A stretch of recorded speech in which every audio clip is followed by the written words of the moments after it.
नमस्कार प्रिय दर्शकों, एक बार फिर आप सभी का स्वागत है हमारी यूट्यूब चैनल प्राचीन ज्ञान सच्चा ज्ञान में। दोस्तों, चाहे जीवन में कुंवारे मर जाना, लेकिन कभी भी ऐसी स्त्री के साथ में विवाह मत करना, या फिर कहे तो किसी प्रकार का रिश्ता, दोस्ती या फिर संबंध ऐसे स्त्रियों से भूलकर भी नहीं रखना।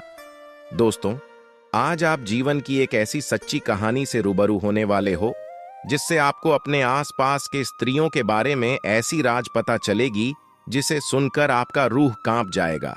हाँ दोस्तों, इस कहानी में आप लोगों को सुनने के लिए मिलेगा कि वो लड़की कैसी हुआ करती है जिनसे इंसान अगर भूल से भी शादी कर ले तो वह बर्बाद हो जाता है। दोस्तों, एक दिन भगवान विष्णु और मां लक्ष्मी बैठे हुए थे। तब माता लक्ष्मी पृथ्वी की तरफ देखती है और कहती है कि पृथ्वी लोक कितना स्वार्थी बन गया है। ऐसे में कौन अपना है और कौन पराया, आज के समय में यह समझना बहुत कठिन है। भगवान विष्णु बोले, हे लक्ष्मी, सही कह रहे हैं आप। अब मां लक्ष्मी बोली, ऐसे में जो एक जीवन साथी होती है, जो किसी इंसान के साथ उसके पूरे जिंदगी साथ रहती है, उसके बारे में पता होना बहुत जरूरी है। फिर भगवान विष्णु मां लक्ष्मी से कहे, सही कह रहे हो आप, नहीं तो किसी भी इंसान का जिंदगी एक पल में बर्बाद हो जाती है, वो अमीर से गरीब बन जाता है। माता लक्ष्मी ने कहा, हे प्रभु, ऐसी कौन सी बात है जो हर एक इंसान को उसके विवाह से पहले पता होना चाहिए। भगवान विष्णु कहते हैं, मैं आपको ये बातें एक कहानी के जरिए बताता हूं। आप बस कहानी को ध्यान से पूरा सुनना, क्योंकि आधा अधूरा ज्ञान कोई काम का नहीं होता। तो चलिए, आप लोगों का समय ज्यादा बर्बाद ना करते हुए गौर करते हैं जीवन की एक सच्ची कहानी की तरफ। इसके अलावा हे माता लक्ष्मी, जो भी भक्त इस वीडियो को लाइक करे और चैनल को सब्सक्राइब करके कमेंट में जय माता लक्ष्मी लिखे, उनके घर में धन की कभी कोई कमी न रहे, उनका घर हमेशा धन से भरा रहे। प्राचीन काल की बात है, एक गांव जो कि नदी के किनारे बसा हुआ था। उस गांव में एक बहुत ही दयावान राजा रहते थे और उनकी 2 रानियां थीं। और राजा अपने पत्नियों से बहुत ही घनिष्ठ प्रेम करते थे। और एक दिन राजा के राजमहल में एक बेटा पैदा होता है, और इसी खुशी में गांव के जो राजा थे वो अपने दरबार में नृत्य सम्मेलन का आयोजन करते हैं। और इस नृत्य सम्मेलन में आसपास के गांव से भी कुछ लड़कियां भाग लेती है। शाम का समय था और नृत्य कला की आयोजन शुरू हो चुका था। और तभी राजा की नजर अचानक से एक सुंदर स्त्री पर पड़ती है, जिसका नृत्य देखकर राजा उन पर मोहित हो जाते हैं। और उसके बाद राजा मंत्री को कहकर अपने विवाह का प्रस्ताव उस लड़की के सामने पेश करवाते हैं। और वो लड़की इस प्रस्ताव को सुनकर के आश्चर्य में पड़ जाती है। और वो लड़की उस मंत्री से कहती है, मुझे कुछ वक्त दीजिए, मैं सोचकर बताती हूँ। फिर कुछ दिनों के बाद राजा उस लड़की से शादी कर लेते हैं। फिर कुछ सालों के बाद छोटी वाली रानी को 2 पुत्र होते हैं। कुछ समय के बाद उनके तीनों बेटे बड़े हो गए, लेकिन दोस्तों, दूसरे वाले रानी को एक भी पुत्र नहीं था, क्योंकि उनके नसीब में कोई संतान प्राप्ति नहीं था। और दोस्तों, आप लोग जानते ही हैं कि राजा महाराजाओं को यह शौक हुआ करता था जंगल में शिकार का खेल खेलने का। तो जो राजा के 3 बेटे थे, उनमें से सबसे बड़ा बेटा एक दिन अपने घोड़े पर सवार होकर के जंगल में शिकार करने के लिए गया। और जंगल में शिकार खेलते खेलते पूरा दिन बीत गया, परंतु उसके हाथों से एक हिरण का वध तक नहीं हुआ। उसने एक भी हिरण को नहीं मार पाया। लेकिन तभी अचानक से सामने एक बहुत ही घने जंगल में से एक पागल इंसान निकल करके आया। वो बहुत ही अजीब सा फटा छिटा कपड़ा पहना हुआ था और उसका व्यवहार भी थोड़ा अजीब सा था। साथ ही खाने के तलाश में इधर उधर भटक रहा था और कंधे पे तोता बैठा हुआ था। उस इंसान और तोते के बीच में बहुत ही गहरी दोस्ती थी। दोस्तों, फिर वो राजकुमार जो कि शिकार करने आए हुए थे, वो उस पागल व्यक्ति के पास जाते हैं और पूछते हैं कि आप कौन हो, तुम यहां जंगल में क्यों भटक रहे हो। लेकिन दोस्तों, वो पागल व्यक्ति कुछ नहीं बोलता और उसे बहुत ही तेज की भूख लगी होती है, क्योंकि वो पागल व्यक्ति खाने के तलाश में था। इतने में ही राजकुमार अपने थैले में से कुछ लड्डू निकाल करके उस पागल व्यक्ति को देते हैं, और भूखा व्यक्ति लड्डू को देखते ही लपक लपक कर खाने लगा। इतने में ही राजकुमार उस पागल व्यक्ति से पूछते हैं कि आखिर कौन हो आप, और इस घने जंगलों में अकेले क्यों भटक रहे हो, आपका परिवार कहां है। ये सुनते ही उस पागल व्यक्ति के हाथ से लड्डू छुटकर जमीन पर गिर जाता है और उस पागल व्यक्ति की आंख भर आती है। वह फूट फूट कर रोने लगता है। और ये सब देखकर राजकुमार बहुत हैरानी में पड़ जाते हैं और उस पागल व्यक्ति से पूछते हैं कि आप क्यों रो रहे हो। तभी उस पागल व्यक्ति के कंधे पर जो तोता बैठा हुआ था वो कहता है, मेरे मालिक अपने बेटे के कारण इस स्थिति में जंगल में भटक रहे हैं। फिर राजकुमार कहते हैं कि ऐसा क्या हुआ इनके साथ में। तब तोता कहता है, इनके पास वाले नगर में एक लड़की है जिसका पिता एक राजकुमार है और वो अपनी बेटी की शादी करवाना चाहते हैं, परंतु वो लड़की तो शादी करने के लिए तैयार है, लेकिन उसका एक शर्त है। वो लड़की उस इंसान से शादी करना चाहती है जो उसके प्रश्नों का उत्तर दे सके। इसलिए जो कोई शादी की इच्छा लेकर के उसके पास में जाता है वो उससे एक सवाल पूछती है, और अगर कोई व्यक्ति उस सवाल का उत्तर दे देगा उसके साथ में वो विवाह कर लेगी, और अगर सवाल का उत्तर नहीं दे पाता है तो उसका शीश कटवा देती है।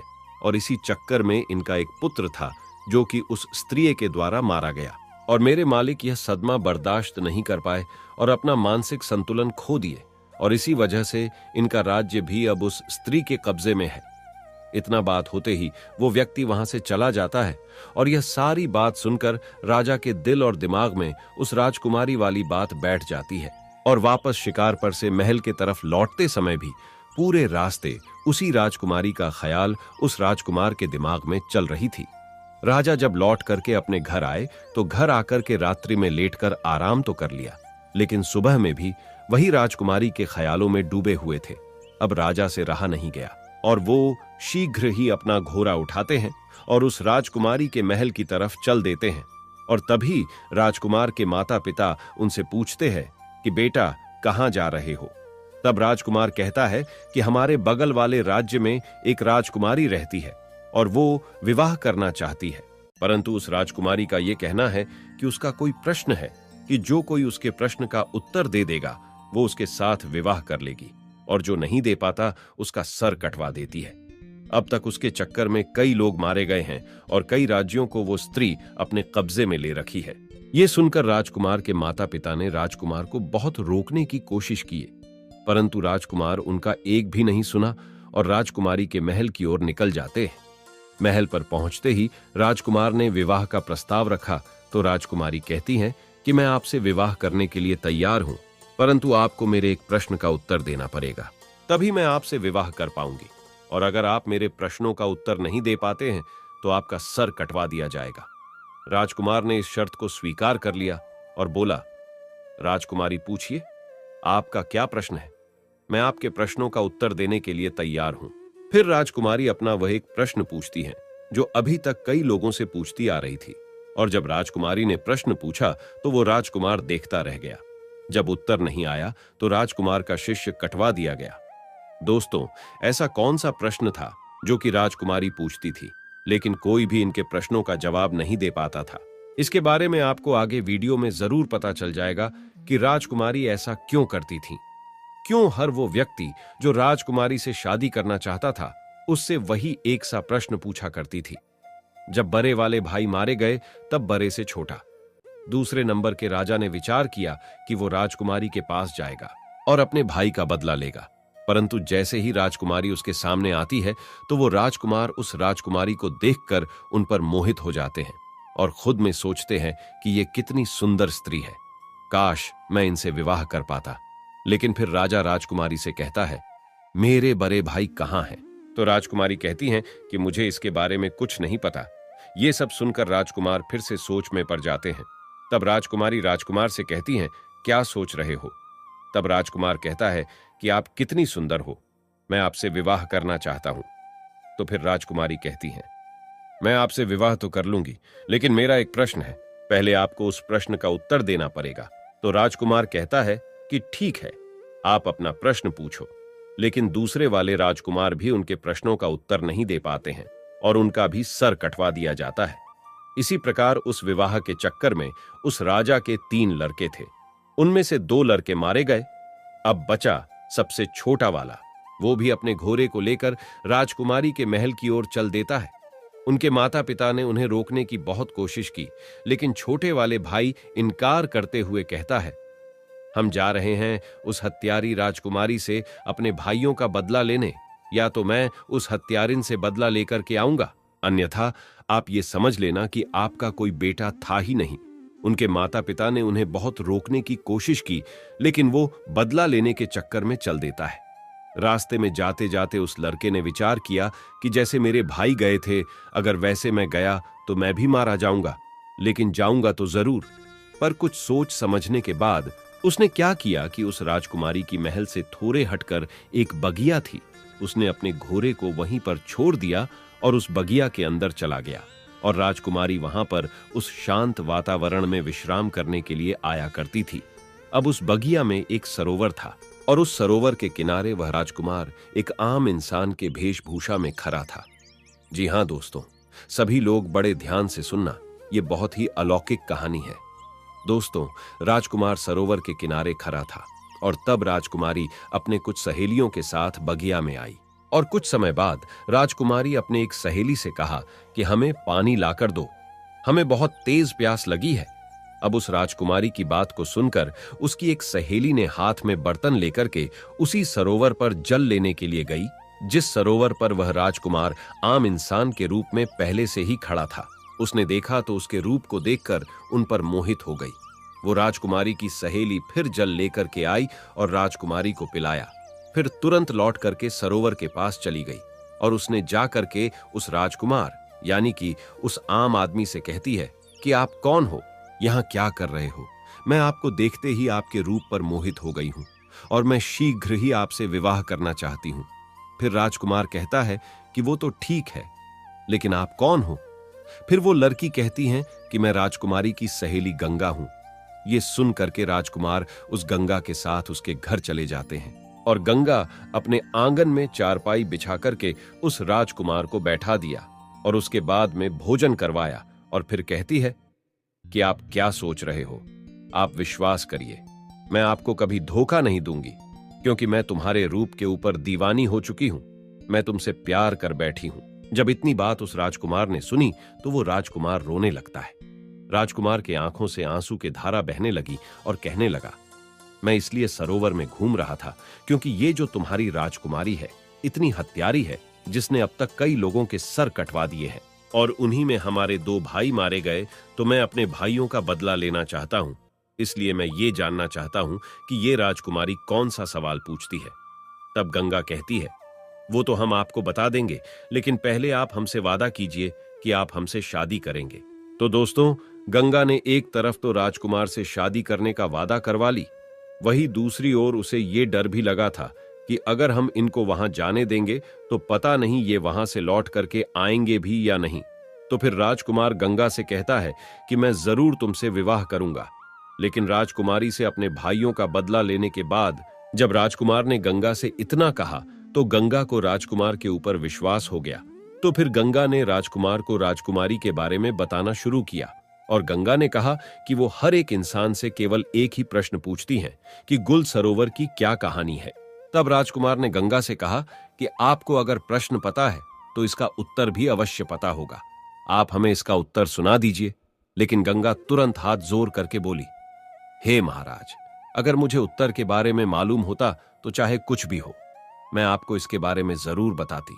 लेकिन गंगा कहती है, राजकुमारी के राज्य में एक साधु रहता है, सिर्फ उन्हीं को ये गुल सरोवर वाली कहानी पता है और उसने ही राजकुमारी को यह सलाह दी है कि अगर तुमसे कोई शादी करना चाहे तो तुम उससे गुल सरोवर की कहानी के बारे में पूछो। हालांकि यहां तक राजकुमारी को भी इस कहानी के बारे में कुछ भी पता नहीं होता, फिर भी राजकुमारी यह प्रश्न पूछा करती है क्योंकि वह उस साधु से प्रेम करती है। तब राजकुमार ने गंगा से कहा, चलो ठीक है, कोई बात नहीं, तुमने हमारा काम थोड़ा आसान कर दिया। अब हम जाते हैं पहले गुल और सरोवर की कहानी के बारे में पता करने कि इसकी कहानी क्या है। इसलिए आप यहीं पर इंतजार करिए और हम वापस लौट करके जरूर आएंगे। तब गंगा बोलती है, हे महाराज, गुल सरोवर की कहानी कहां मिलेगी आपको? मैं आपको यह बता सकती हूं, लेकिन वहां से जिंदा लौटना नामुमकिन है। वहां से जिंदा नहीं लौट पाओगे। राजा बोले, क्यों नहीं लौट पाएंगे? तब गंगा बोली, रास्ते में बहुत खतरा है, इसलिए आप वहां मत जाइए। इस जिद को छोड़िए, आप अपने भाइयों का बदला नहीं ले पाओगे। आप हमारे साथ विवाह कीजिए और बदला लेने के बारे में भूल जाइए। उस राजकुमार ने कहा, चाहे रास्ते में कितनी भी कठिनाई क्यों ना हो, चाहे संकट कितने भी हो, लेकिन मैं जाऊंगा जरूर और अपने भाइयों का बदला जरूर लूंगा। तो गंगा ने सोचा कि अब हम चाहे इनको कितना भी रोकने की कोशिश करें, लेकिन ये नहीं रुकेंगे। तो फिर गंगा ने खुद एक घोड़ा और एक तलवार राजकुमार के हाथ में दिया और कहा कि ये घोड़ा और ये तलवार तुम्हारे काम जरूर आएगी। इसलिए आप एक काम करना, यहां से ठीक दक्षिण दिशा की तरफ जाओ, और जब आप दक्षिण दिशा की तरफ जाओगे तो आगे आपको गुफा में एक शेर मिलेगा, और उस शेर से आपको डरना नहीं है, क्योंकि वह शेर बूढ़ा हो चुका है, जिस वजह से वो शिकार नहीं कर पाता और बहुत भूखा रहता है। जब आप उसके पास जाओगे तो इस तलवार के मदद से रास्ते में उस शेर के लिए कुछ खाने को जरूर ले जाना, और जब वह शेर गुफा से बाहर आए तब उसके सामने यह खाने की चीज रख देना। वो उसे खा करके तुम्हारी मदद जरूर करेगा। बस इतना ध्यान रखना कि आप जब जंगल में थोड़ा आगे बढ़ोगे तो आप समुद्र के किनारे पहुंच जाओगे। तो वहां से आगे आपको समुद्र के उस पार जाना होगा। और इतना कहकर गंगा राजकुमार को विदा कर देती है, और राजकुमार दक्षिण दिशा में जंगल की तरफ निकल जाते हैं। जाते समय गंगा बोलती है, महाराज भूल मत जाना, लौट करके जरूर आना, चाहे कुछ भी हो जाए। मैं आपका जीवन भर इंतजार करूंगी, मुझे आप भूलोगे तो नहीं। तो उस राजकुमार ने विश्वास दिलाते हुए बोला कि आप चिंता मत करो, मैं लौट करके जरूर आऊंगा और तुमसे विवाह करूंगा, इसलिए आप तनिक भी चिंता मत करो। अब वो राजकुमार धीरे धीरे जंगल की तरफ बढ़ने लगा तो गंगा के मुताबिक उसको एक शेर का गुफा मिला, जिसमें वही एक बूढ़ा शेर था जिसके बारे में गंगा ने राजकुमार को बताया था, और साथ में ये भी कहा था कि आप रास्ते में इस तलवार की मदद से उस बूढ़े शेर के लिए कुछ खाने को ले जाना। तो वो राजकुमार बिल्कुल ऐसा ही करता है और उस शेर के सामने खाना रख देता है। चूंकि शेर बहुत भूखा था तो वो खाना देखते ही बहुत खुश हो जाता है और लपक कर खाना शुरू कर देता है। राजकुमार देखता है कि अब तो शाम हो चुकी है, जिस वजह से हल्का हल्का ठंड भी लगने लगता है और कुछ देर में अंधेरा भी हो जाएगा। तो वो क्या करता है कि आसपास से कुछ लकड़ियां इकट्ठा करके ले आता है और गुफा के सामने थोड़ा सा आग जला लेता है। तब उसी आग के पास में आकर वो शेर राजकुमार के बगल में बैठ जाता है और राजा उस शेर को सहलाने लगता है। और कुछ समय बाद राजकुमार को आंख लग जाती है। राजकुमार वहीं पर सो जाता है। फिर अगले सुबह होते ही राजकुमार उस शेर के साथ जंगल में आगे दक्षिण दिशा की तरफ बढ़ने लगता है। चलते चलते जंगल में राजकुमार को आगे कई मुसीबतें आती हैं। कई तरह के जानवर राजकुमार के सामने आते हैं, लेकिन उस बूढ़े शेर की दहाड़ से सभी जानवर डर के भाग जाते हैं।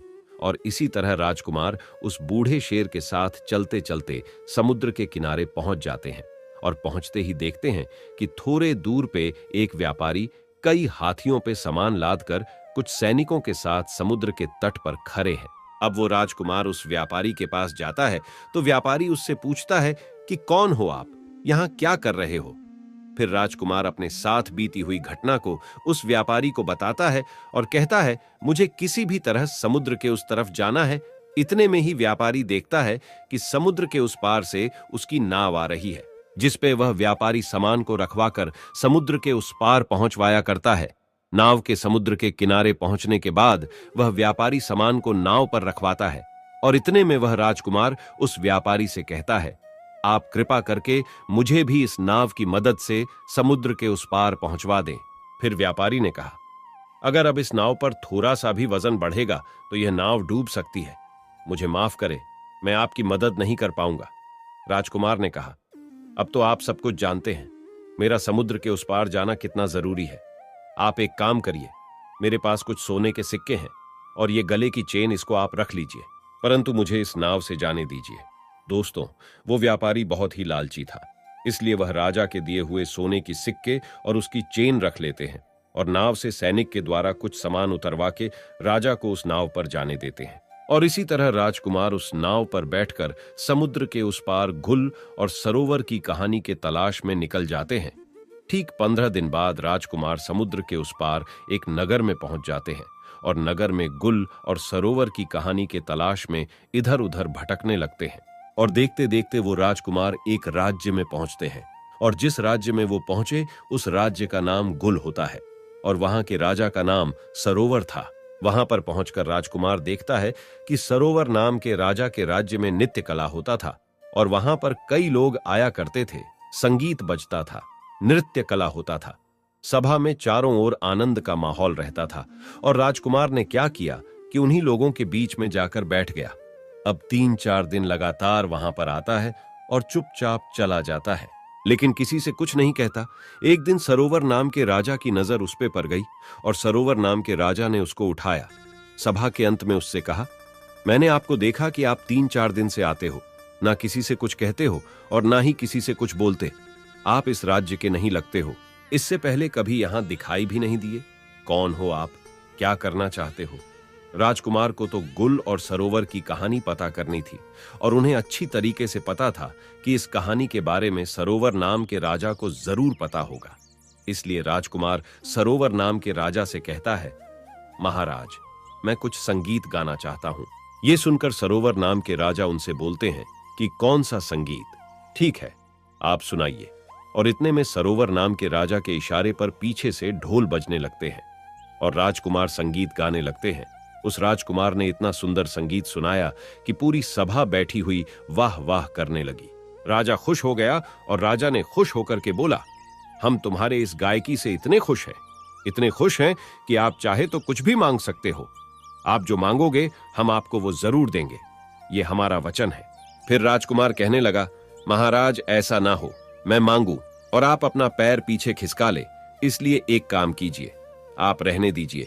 जो कुछ भी है वो ठीक है और जैसे भी है ठीक है, हम जैसे हैं अच्छे हैं। तो उस राजा ने कहा, नहीं, आप मांगो, ऐसा कुछ नहीं है। आप जो कहोगे वो हम आपको देंगे। आपकी जो इच्छा हो वो आप मांगना। अब उस राजकुमार ने कहा, हे महाराज, मुझे कुछ नहीं चाहिए, मुझे केवल आप गुल और सरोवर की कहानी बता दीजिए। उस सरोवर नाम के राजा को पसीना आ गया, जो सरोवर नाम का राजा था। उसने कहा, तुमने यह क्या मांग लिया? तुम मुझसे मेरा पूरा साम्राज्य मांग लेते, वो भी मैं तुम्हें दे देता, लेकिन तुमने मुझसे ये कैसा सवाल पूछ लिया? इसकी कहानी मैं जानता हूं, लेकिन मैं वो तुम्हें बता नहीं सकता। तभी राजकुमार ने कहा, महाराज, कुछ समय पहले आपने ही तो ये कहा था कि आप जो मांगोगे हम आपको वो दे देंगे। इसलिए आप केवल मुझे वही गुल और सरोवर की कहानी सुना दीजिए कि आखिर इस कहानी का क्या राज है। अब महाराज अपने ही दिए हुए वचनों में फंस जाते हैं और कहने लगे, अगर तुम्हारी यही इच्छा है, बार बार तुम यही जिद कर रहे हो, तो मैं तुम्हें गुल और सरोवर की कहानी तो सुना दूंगा, लेकिन ध्यान रखना, कहानी खत्म होने के तुरंत बाद हम तुम्हारा सर कटवा देंगे। अगर तुम इस बात पर राजी हो तो हम तुम्हें गुल और सरोवर की कहानी बताते हैं कि आखिर गुल और सरोवर की कहानी क्या है। राजकुमार ने कह दिया, ठीक है, आप मेरा सर काट लेना, लेकिन आप कहानी जरूर सुना देना। बोले, ठीक है, हम तुम्हें जरूर सुनाएंगे। तब महाराज मंत्रियों को इशारा दिया और नौकरों को भी इशारा दिया। अब नौकर चले हैं कारावास की तरफ। राजकुमार वहीं बैठा हुआ देख रहा है। तब नौकर क्या लेकर के आए कि एक लड़की है, वो बहुत सुंदर है। उसके शरीर पर फटे पुराने वस्त्र है और उसके हाथों में पैरों में बेरिया परी हुई है। वो चल नहीं पा रही थी और इसीलिए नौकर लोग मार लगाते हैं। अब वो राजकुमार देखता रह गया, ये क्या है, मेरी समझ में नहीं आया। तब तक उस लड़की को ला करके सरोवर महाराज के सामने खड़ा कर दिया। अब राजकुमार के सामने उस सरोवर नाम के राजा ने कहानी शुरू की। तुम सुनना चाहते थे गुल सरोवर की कहानी क्या है, तो सुनिएगा। मेरा ही नाम है सरोवर राजा, मैं ही हूं वो सरोवर, और गुल ये लड़की है जो तुम्हारे सामने हथकरी और बेरियों में जकरी हुई है।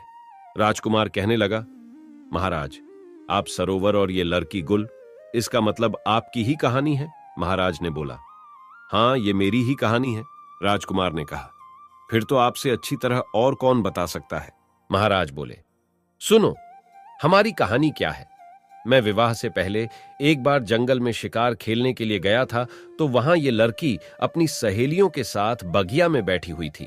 ये सब बातें उस सरोवर नाम का राजा समझा रहा है कि उस दिन बगिया में घूमते घूमते हम पहुंच गए तो हमारी नजर इस स्त्री के ऊपर पड़ी। ये गुल नाम की लड़की जो तुम्हारे सामने खड़ी है, इसकी नजर हमारे ऊपर पड़ी और इसे देखकर हम इस पर मोहित हो गए और हमें देख करके ये भी हम पर मोहित हो गई। मैं इस स्त्री के रूप पर इतना मोहित हो गया कि मैं इसके रूप का दीवाना हो गया। अब क्या बताए, इस लड़की को देखकर हम तो कुछ नहीं बोल पाए, लेकिन इस लड़की ने मुझे अपने पास बुला लिया और कहा, कौन हो आप, कहां से आए हो, क्या नाम है तुम्हारा, क्या देख रहे हो? तो फिर मैंने उलझी हुई आवाज में से जवाब दिया, मेरा नाम सरोवर है और मैं इस राज्य का राजा हूं। और आप कह रहे हो कि क्या देख रहे हो, तो आप इतनी सुंदर हो कि ऐसा लगता है हम आपको ही देखते रहे। तो इससे पहले कि मैं इस लड़की से कुछ पूछता, तब तक में इस लड़की ने हमसे पूछ लिया कि क्या आप मुझसे शादी करोगे। जो बात मेरे दिल में थी वो इसने कहा तो मैं बहुत खुश हो गया। अब ये लड़की मुझे साथ में लेकर के अपने घर पहुंची। अपनी माँ से जाकर के हट की है, माँ मैं अगर विवाह करूंगी तो इसी के साथ मैं करूंगी, अन्यथा मर जाऊंगी। माँ बाप ने बहुत समझाया कि बेटा इनके घर खानदान का कोई पता नहीं कहाँ के रहने वाले हैं, इसका कुछ पता नहीं है। और उसकी माँ कहती हैं कि एक अजनबी के साथ मैं तुम्हारा विवाह कैसे करा सकती हूँ। तब महाराज कहता है उस समय वो लड़की बार बार अपने माता पिता से विनय करने लगती है और खाना पीना तक छोड़ देती है। अब इसके जिद के सामने इसके माता पिता मजबूर होकर इसका विवाह मेरे साथ करवा दिए। और फिर वह सरोवर महाराज राजकुमार से कहता है जरा ध्यान से इस कहानी को सुनना, क्योंकि इस कहानी में अब बहुत ही राज खुलने वाला है। होता यह है कि इस लड़की का विवाह जब मेरे साथ हो गया तब विदा होकर के मेरे साथ मेरे घर के लिए आ रही थी। तो रास्ते में यह बहुत ही प्रसन्न थी और मुझसे कह रही थी मुझे मेरे मन चाहे पिया मिले हैं और मैं खुद दुखी रह सकती हूँ, लेकिन इनको कभी दुखी नहीं रहने दूंगी। और कहती थी कि मैं खुद संकट में रह सकती हूँ, लेकिन इन पे कभी आंच नहीं आने दूंगी और अपने पिया से हमेशा लगाव बना के रखूंगी। ऐसे ही करके हम अपने घर पहुंच गए और इसे अपने घर ले आए। और अब तो हम उसके प्यार में इतना पागल हो गए कि सब कुछ भूलते जा रहे थे। हम अपना राज्य का दरबार भी समय से पहले बंद करके घर पहुंच जाते थे। ऐसे ही कुछ दिनों तक चलता रहा और कुछ दिनों के बाद से जब घर लौट के इस स्त्री के पास आते थे तो पता नहीं क्यों हमें बहुत जोर की नींद आ जाया करती थी। और इतने में ही वो राजमहल से जंगल की ओर चल देती है। उस स्त्री के वहां से निकलते ही मैं भी वहां से निकल जाता हूं, इसके पीछे पीछे जाता हूं। और तभी मैं देखता हूं कि वो स्त्री एक साधु के साथ में बैठी हुई हंस हंस कर बातें कर रही है। इतना सब कुछ देखते ही मैं सोचने लगा कि पता नहीं ये उसका रोजाना का काम था या सिर्फ आज का काम है। उसके बाद मैं चुपचाप वहां से वापस राजमहल में लौट जाता हूं। फिर राजकुमार उनसे कहने लगा कि आगे क्या हुआ। तो महाराज ने राजकुमार से कहा उस दिन मेरा पूरा दिन उसी के बारे में सोचते सोचते निकल गया एवं दूसरा दिन भी संध्या होने चली और ये तो हमेशा यही सोचती रहती थी कि कब शाम होगी। तो फिर इसने खाना बनाया और मुझे दिया, लेकिन उस दिन हमने जानबूझकर खाना नहीं खाया। मैंने निर्णय किया कि आज चाहे कुछ भी हो जाए लेकिन सोएंगे नहीं। फिर देर रात तक उससे बातें करते रह गए एवं इतने में उस स्त्री ने कहा कि पिया अब बहुत ज्यादा रात हो चुकी है, आप सो जाइए। तब मैंने आंखें बंद करके सोने का नाटक किया और तब ये स्त्री उसी साधु के पास चली जाती है। फिर मैं भी उसके पीछे पीछे गया तो मैं देखता हूं कि वो साधु हाथ में डंडा लिए उस स्त्री से बहुत ही गुस्से में कहता है कि आज तुम्हें यहां पर आने में इतना समय क्यों लग गया, कहां थी इतनी देर तक। फिर वो स्त्री हाथ जोड़ करके साधु से क्षमा मांगते हुए कहा मेरे पिया आज विलंब से सोए थे, इसलिए मुझे आने में इतनी देर हो गई। फिर स्त्री ने साधु से कहा कि अगले बार से ऐसा कभी नहीं होगा, क्योंकि अगले बार मैं उसके खाने में जहर देकर के उसे सदा के लिए सुला दूंगी और आपके पास आ जाऊंगी। तभी मैंने उसके मुख से यह बात सुनी तो मुझे बहुत ही तेज पसीना आने लगा और मैं घबरा गया। उसी समय उस साधु की नजर मुझ पर पड़ जाती है और साधु ने उस स्त्री से कहा कि उस पैर के पीछे छिप करके मुझे कोई देख रहा है। तो फिर वो जो गुल नाम की लड़की थी उसकी नजर मेरे ऊपर पड़ी। तभी वो स्त्री ने चिल्ला चिल्ला कर कहा कि ये तो मेरे पिया है, आप उसे मार डालिए। फिर क्या था कि वो दो और मैं अकेला, वो दोनों ने मिलकर मुझ पर आक्रमण किया और मुझे मारने की कोशिश की और हमारे बीच युद्ध छिड़ गया और फिर मैं युद्ध करते करते नीचे गिर गया। उस साधु ने मुझे कसकर दबा लिया कि तभी ये जो स्त्री है ये स्त्री नहीं बल्कि हत्यारीन है। उसके बाद ये स्त्री ने तलवार लेकर मेरे सीने पर बैठ गई और तभी वो जो साधु था वो वहां से भाग जाता है।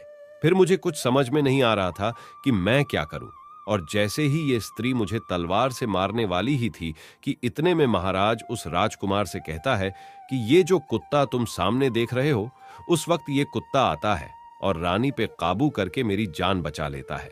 और जो वह साधु था वो समुद्र के उस पार मेहर नाम के राजकुमारी के राज्य में जाकर छिप गया है।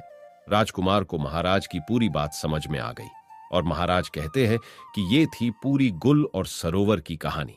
अब मैं अपने वादे के अनुसार पूरी कहानी तुम्हें सुना दी। अब तुम इस वादे के अनुसार अपना सर कटवाओ।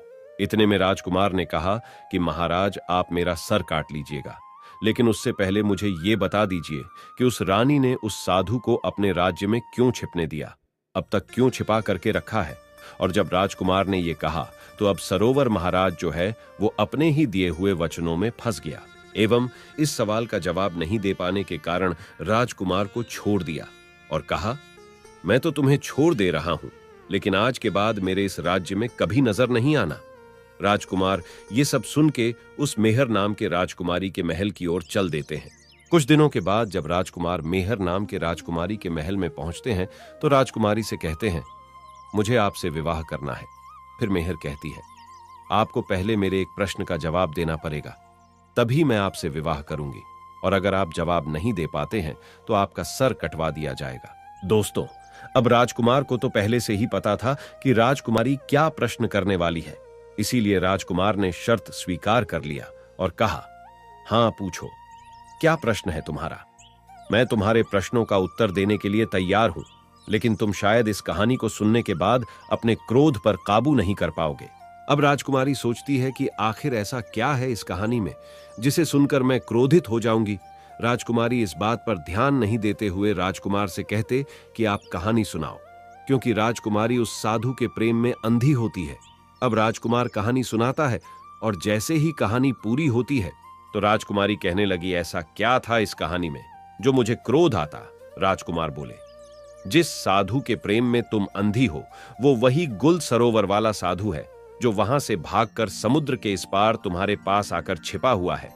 अब मेहर को विश्वास नहीं होता और वो तुरंत राजमहल से निकलकर अपने राज्य में उस साधु के यहां पहुंचती है और उस मेहर के साथ पीछे से वह राजकुमार भी जाता है और मेहर उस साधु से पूछती है कि तुम कौन हो? साधु घबरा जाता है और कुछ बोल नहीं पाता। इतने में राजकुमारी समझ जाती है कि यह पक्का वही इंसान है। अब राजकुमारी उस साधु से कहती है, तुम्हारे चक्कर में कई लोगों का सर कटवाया गया, तुम खुद सभी लोगों को जंगल में ले जाकर के सिर कटवाए हो, अब तुम्हें भी सजा मिलेगी, तुम्हारा भी सर राज्य के सभी लोगों के सामने कटवाया जाएगा। इतने में साधु बोलता है, राजकुमारी मुझे माफ कर दो, मैंने किसी का जान नहीं लिया, वो सभी लोग अभी भी जिंदा हैं। तब वो राजकुमार जो मेहर के साथ आया था उस साधु से पूछता है कि कहां हैं सभी लोग, तुम मुझे जल्दी से बताओ। अब वह साधु मेहर और राजकुमार को एक ऐसी जगह पे लेकर जाता है जहां पर वो सभी लोगों को कैद करके रखा था। राजकुमार सभी लोगों को वहां से आजाद कराता है और उनके दोनों बड़े भाई भी मिल जाते हैं और राजकुमारी उस साधु को हमेशा के लिए उसी कैद में बंद कर देती है। तब राजकुमार उस मेहर नाम के राजकुमारी से कहते हैं, आपका बहुत धन्यवाद, आज आपके वजह से मैं अपने भाइयों से मिल पाया, जहां मुझे लग रहा था कि मेरे दोनों बड़े भाई कब का मर चुके हैं। और इतना बोलने के बाद राजकुमार मेहर नाम के राजकुमारी से कहते हैं, जीवन में कभी भी किसी इंसान को दूसरे पे विश्वास नहीं करना चाहिए जब तक कि आपको उस दूसरे इंसान के बारे में पूरी जानकारी नहीं हो, क्योंकि ज्यादातर इंसान के अंदर खुद के लिए स्वार्थ छुपा होता है।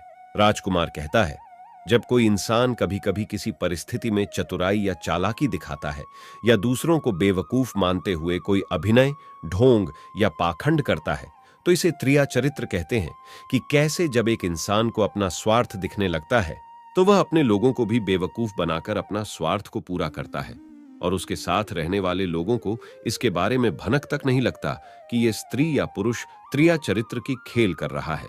आज के टाइम में हर दूसरा लोग त्रिया चरित्र कर रहा है जिसके अंदर थोड़ा सा भी स्वार्थ है। इसलिए दोस्तों, जो आपके दिल के करीब है उसके बारे में आप पूरी जानकारी रखिए कि उसके अंदर खुद को लेकर कोई स्वार्थ तो नहीं छुपा है, और अगर ऐसा है तो आप उनसे थोड़ा दूर ही रहिए, क्योंकि ऐसे में आपको जिंदगी के हर एक कदम पर धोखा ही मिलेगा, क्योंकि एक स्वार्थी इंसान अपने स्वार्थ के लिए जिंदगी में कुछ भी कर सकता है। और राजकुमारी मेहर से इतना कहने के बाद वो राजकुमार अपने भाइयों के साथ महल की ओर चल देता है। दोस्तों, वीडियो पसंद आई हो तो लाइक जरूर करें, चैनल को सब्सक्राइब करें और अपने ऐसे दोस्तों के साथ शेयर जरूर करें जिसे त्रिया चरित्र के बारे में पता ना हो। और दोस्तों, सच्ची श्रद्धा से कमेंट में जरूर लिखे, जय श्री राम, जय हनुमान, साथ ही देवों के देव हर हर महादेव सदैव आप पर अपनी कृपा बनाए रखे। प्रिय मित्रों, वीडियो को अंत तक देखने के लिए धन्यवाद। जय श्री राम।